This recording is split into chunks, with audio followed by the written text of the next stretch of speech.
Mr. President. Chair recognizes the senator from Minnesota. Mr. President, I rise today with my colleague, Senator Smith, because once again our state is in mourning. After a painful summer where we lost Leader Melissa Hortman and her husband Mark in a horrific act of violence, we were once again shaken to our core by a deadly mass shooting at Annunciation Catholic Church in Minneapolis. It happened during the first Mass of the year, an exciting time for so many students back to school, meeting their new teacher, seeing new students, right in the middle of that Mass. 2 children, Fletcher Merkel and Harper Moisky, were murdered. We mourn for their lost lives, their families, the 21 people injured, including 18 children, ages 6 to 15. I think about the teachers and clergy who never imagined having to instruct children to duck under church pews to save their lives, and all the kids who were forced to grow up way too quickly. They will never forget that morning. On the day of the shooting, literally within an hour of the shooting, I found out that one of my former employees who worked in this building, who I'm very close to, Kate Nyland, she had 3 kids in that church this morning. She long left Washington, got married, had these 3 children, 2 of them twins, and they were all 3 in that church. Her daughter, Cora, who's in middle school, saw 2 of her best friends get shot, one in the stomach, one in the neck. And she had to run out of that church when they could get to safety and told one of their dads that his daughter had been shot. We have since heard about a teacher who got a kid out of a wheelchair, a child with disabilities, put him under the pew, and then shielded him with her own body. We've heard the words of a young child who was saved because his friend laid on top of him and got shot in the back. We heard the stories of the police officers who ran toward and not away from danger and saved lives. And we have heard the stories of the medics and the first responders and the doctors and the nurses in the operating rooms that somehow were able to save all those other lives. At 2 fine hospitals, Hennepin County Medical Center, as well as at Children's Hospital in Minneapolis, and I'm sure several others. You know, it is such a close-knit neighborhood that surrounds this beautiful church. Annunciation is a church on a hill, but it's not a church alone on a hill. It is a church that's attached to a school, and it's a church and a school that are right next to houses, literally a few yards away. And then next to the houses are more houses. And then next to the houses are a shop. And then next to that is a restaurant. And then next to that is another big high school. And then next to that are more houses. So many houses filled with families who on that day, Wednesday, August 27th, had to tell their own kids the horror of what happened in every single one of those houses. You can't hide from this, as much as you want to shield your kids from these kinds of stories. But when there's 6-year-olds that are in the mass shooting, that are in the church, who are the neighbors and friends of the kids in the other houses, every parent had to tell their kids about it. This church, this school, these people of faith, these neighbors, they've all been incredibly strong. And even on this horrific day, I saw hours after the shooting, neighbors sitting out on their lawn chairs with food for each other, neighbors hugging people they knew and hugging perfect strangers whose lives had been just turned upside down. But most of all, I've been thinking about that little 8-year-old Fletcher Merkel, 10-year-old Harper Moisky, and their families whose lives were taken that day. And I'm going to start by talking a little bit about them. Fletcher was just starting 3rd grade. He loved his family, his friends.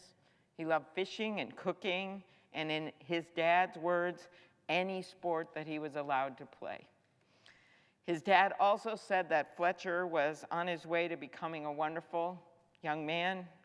In light of his family's tragedy, the family has urged people to wear bright colors to his funeral this Sunday to honor his memory, and he asked all parents to give their kids an extra hug. Harper Moisky, the other child we lost, had just begun 5th grade.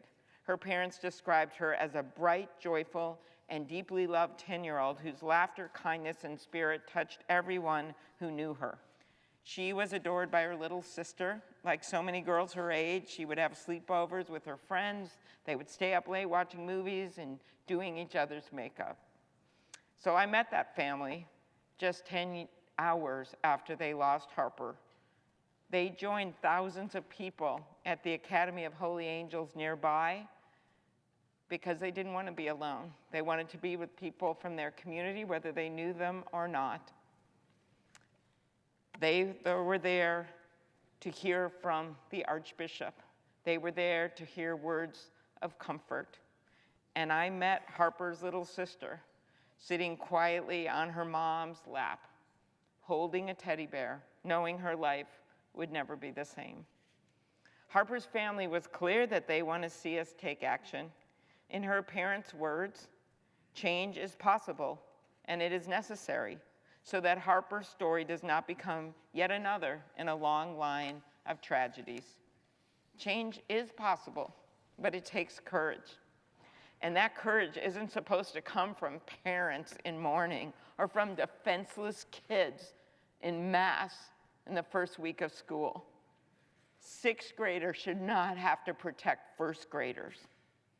You know, I'll never forget meeting several of the Sandy Hook parents in 2013, and I've shared the story with some of the parents at Annunciation. It was the day that we had the vote on the bipartisan background check bill. I remember Joe Manchin was trying to get that done. It was a strongly bipartisan bill. It was one of my worst days in the Senate because they were in my office, and I had to call Joe to get the latest because he was trying to get the bill done and tell the families that we weren't going to be able to get it passed, that we were just missing a few votes. And I remember that day because one of the moms in my office described how her son had severe disabilities, and he had a school aide that would be with him all the time. And every day before he went to school, he would point at the picture of the school aide that was on their refrigerator because he loved her, and he did that day.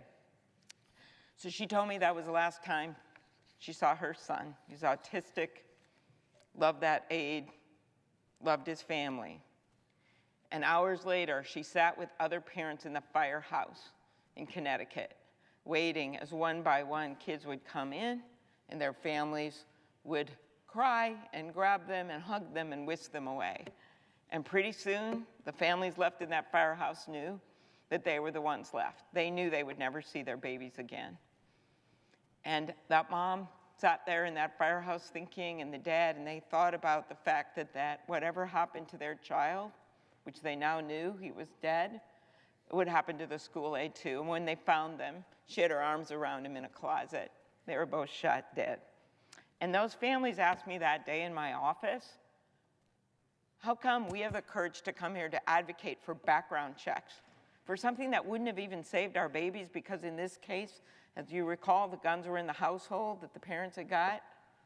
But we advocated for the background checks and closing the loophole because we believed that it would save lives of other people's babies. And we believed it was the most likely thing that could pass.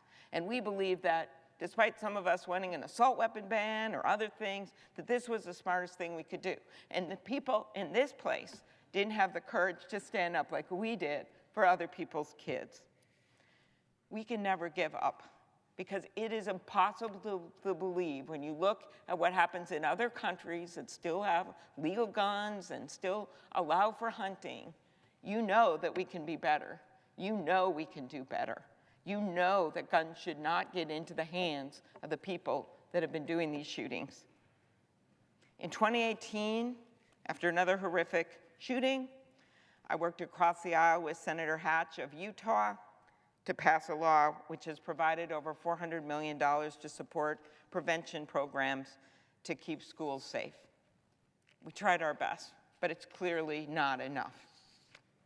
In 2022, after our nation was rocked by mass shootings in Buffalo and at Robb Elementary in Uvalde, we passed the bipartisan Safer Communities Act, led by Senators Murphy and Cornyn, negotiated with a group of senators. It was an important first step in keeping our kids safe, providing more than $2 billion for things like school-based mental health services, violence prevention efforts. It kept hundreds of firearms out of the hands of some people that shouldn't have them. And it also included my legislation to close the boyfriend loophole and keep convicted domestic abusers from buying a gun. But it was just a first step. As this tragedy at Annunciation Catholic Church makes clear, there is still so much more that must be done. We cannot rest when gun violence remains the leading cause of deaths of kids and teenagers. We cannot rest when there have been over 90 school shootings in this country in 2025 alone. Congress needs to act with the courage and urgency this moment demands and pass common sense gun violence prevention laws that will save lives. I come from a state with a time-honored tradition of hunting and fishing, like so many senators in this chamber. When I consider gun violence prevention measures in the past, I would always ask myself, do these reforms in any way hurt my Uncle Dick and his deer stand? My answer was always no. The shooter in Minneapolis used an AR-15 style weapon to fire nearly 120 of his shots. You don't have to have an assault weapon in a deer stand, but that's what he used that day in that church. So that is why a majority of Americans, including many Republicans, support an assault weapons ban. We also need to expand background checks, which over 80% of Americans support, and they're messy, they take too long. I think there's a lot more we could do with the information that we have available to us online right now. Give me a break. We can't figure out that some of these people that have bought these guns, that have been involved in mass shootings, shouldn't have these guns. In today's world, with all this stuff online, we're not able to put the resources into figuring that out. How do you tell that to the parents of that 8-year-old and 10-year-old? How do you tell it to the parents of the kids that are still in the hospital right now, barely holding on to their lives? We should close dangerous loopholes to keep guns away from the people who we all know shouldn't have them. We need to ban ghost guns and bump stocks and high-capacity magazines. It's never one size fits all. Each shooting is a little different. But if we just took these common-sense measures, which would set us back on hunting or legal gun ownership, we would make a difference. And we must restore full funding for the ATF, the agency that enforces many of our nation's gun laws and plays a huge role in tracing crime guns. The administration cut its budget by more than $400 million and rolled back critical gun violence prevention programs across the Justice Department. So I'm not saying every one of these things would have prevented what happened in one shooting or the other, but I do know, especially when I look back at Uvalde and the Buffalo shooting, and the dad that was just simply going to get a birthday cake never came back from the grocery store. I do know that some of these things on assault weapons or age limits or doing something when it comes to closing loopholes of who should be able to get these guns, they would have saved a whole bunch of lives if we got that done. This week, Senator Smith and I and our entire Minnesota delegation, Democrats and Republicans, put forward a resolution to honor the victims and survivors of the mass shooting. The resolution condemns the violence and commends the bravery and service of law enforcement, first responders, medical caregivers, school and church staff, and community members who acted swiftly to protect and help others. No one should have to fear this threat of gun violence. And I'm glad we came together across party lines to put that resolution forward, from our most liberal members over in the House to our most conservative. But we have to do more. In the wake of this senseless tragedy, the Archbishop of Minneapolis and St. Paul, Archbishop Hebda, shared something that struck with me. He said, we have to recognize that it's through prayer, but also through the prayer of the feet, through action, that we can indeed make a difference. That has to be the source of hope. And he read a letter from Pope Leo, who said, "We must stop the pandemic of arms which infects our world." And the Pope prayed that we might fulfill the prophecy of Isaiah. They shall beat their swords into plowshares and their spears into pruning hooks. There are things we can do here. There's things that would make a difference, and we all know that. It's just going to take the courage of those little sixth graders that laid on top of first graders, or the teacher that took the kid with disabilities out of the wheelchair and laid on top of them. That's real courage. We just have to have a little political courage to get this done.